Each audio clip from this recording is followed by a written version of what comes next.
به نام بینام او بیا تا شروع کنیم، در امتداد شب نشینیم و طلوع کنیم. مهم نیست چگونه و چطور و چند، به یک تلنگر ساده بیا تا رجوع کنیم. ببین که خاک چگونه به سجده افتاده است، چرا غرور و تفاخر، بیا تا رکوع کنیم.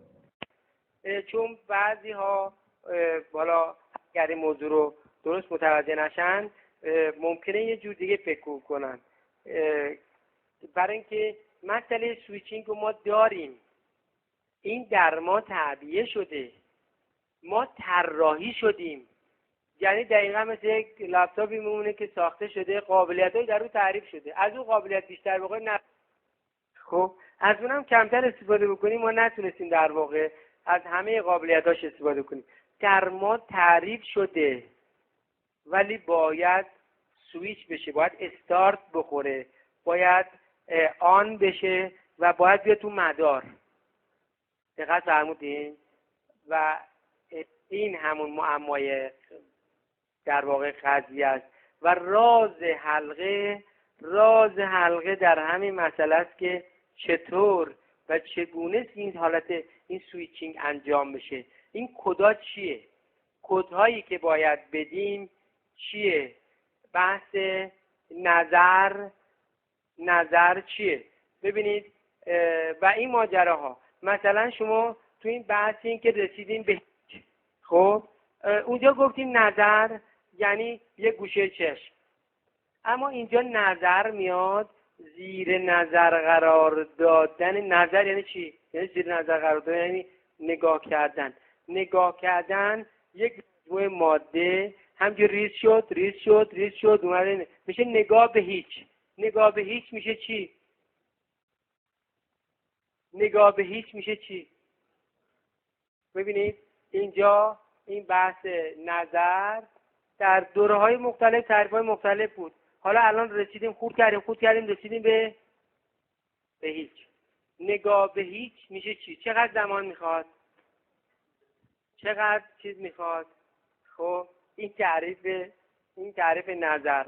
خب جایی که زمان و مکان به سمت صفر میل میکنه و نگاه به هیچی نیست.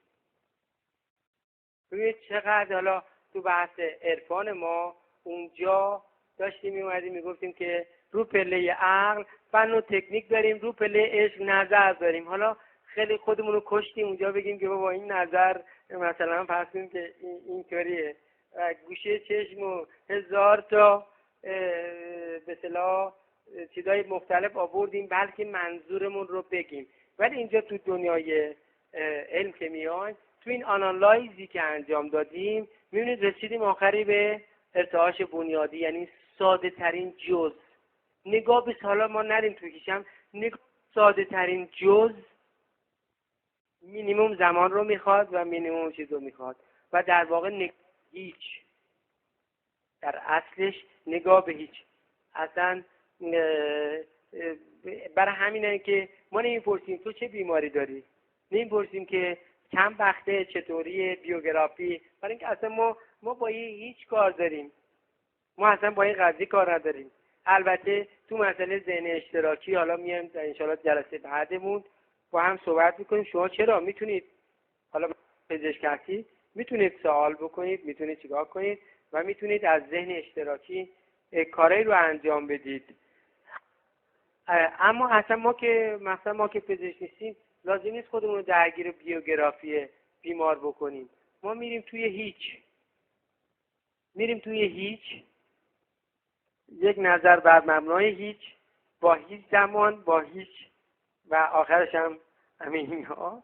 و خب در واقع اینه و اینها این ترمینولوژی این کاره و ما لازم هست اینها رو بیایم بریم خودمون بشینیم یک بار آنالایز ماده رو به دست بیاریم خودمون. من مسئله‌شو گفتم، بریم خودمون هم بشینیم یک بار آنالایز کنیم، بریم از موج متراکم بریم پایین، بعد ببینیم به چی میرسیم و بعد همین تعریف‌ها رو پیاده بکنیم. ما با اون بیس کار داریم، ما با بند ناف کار داریم. تا بند ناف حالا اینجا بیس و بند ناف میدونه. ما بیس رو کجا میدونیم؟ خب بند ناف ما کجاست؟ بند ناف هستی کجاست؟ توی همون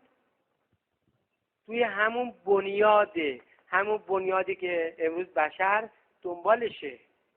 خب و داره منتها خب یه خود بالاتر از اونو میبینه، نمیتونه اون زیر رو ببینه، هی داره دنبال نتایج آزمایشگاهی هست.